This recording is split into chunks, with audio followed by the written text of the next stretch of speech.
koutou e te whānau ko Kahira rau a hau. Nō Ngāti Raukua ki te tonga, te Aoitepö nui a Pāparangi, me te ao Pākehā o Kutipuna, e mihi ana ki a koutou, nō reira, tēnā koutou katoa.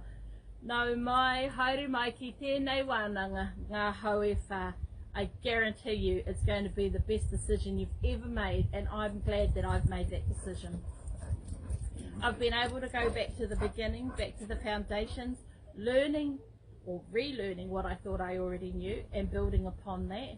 And it's been an amazing journey because our kaiako makes it fun. And as he says, if you want fun, bring fun.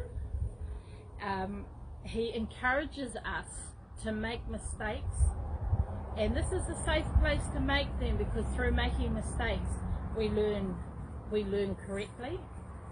He encourages us to support one another, and the support network here is amazing. You feel like you're a part of a family, and if ever you miss a class, you feel like, I don't know, for me personally it's just like, no, I can't miss this class. So whenever I've had to, I've been gutted, totally gutted. So it's a place where we all belong, where we all support each other, and because of that support, our success is the success of you. E hara taku toa i te toa takitahi, engari he toa takitini. So no matter where we are on our real journey, we all learn together. None of us is better than the other, because we're all just one family here, and we support one another. So I'm looking forward to this new kaupapa. Looking forward to learning more and gaining more confidence in being able to speak te reo. And you know, that's what it's about. Ahakoa he iti he pounamu. It doesn't matter how small it is, it's still precious. And that's what we get from this wānanga.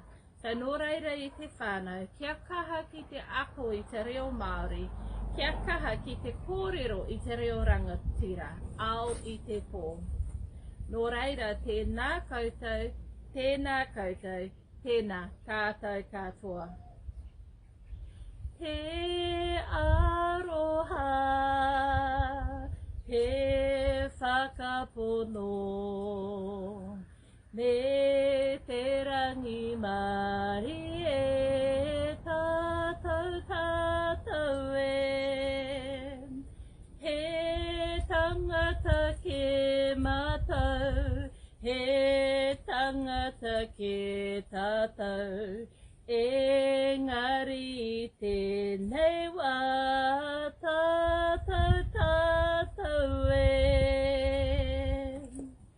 Nō reira i te whānau, kia kaha, kia maia, kia manawa nui, kaua e whakamā. Nō reira, tēnā koutou, tēnā koutou, tēnā tātou katoa. Mauri ora!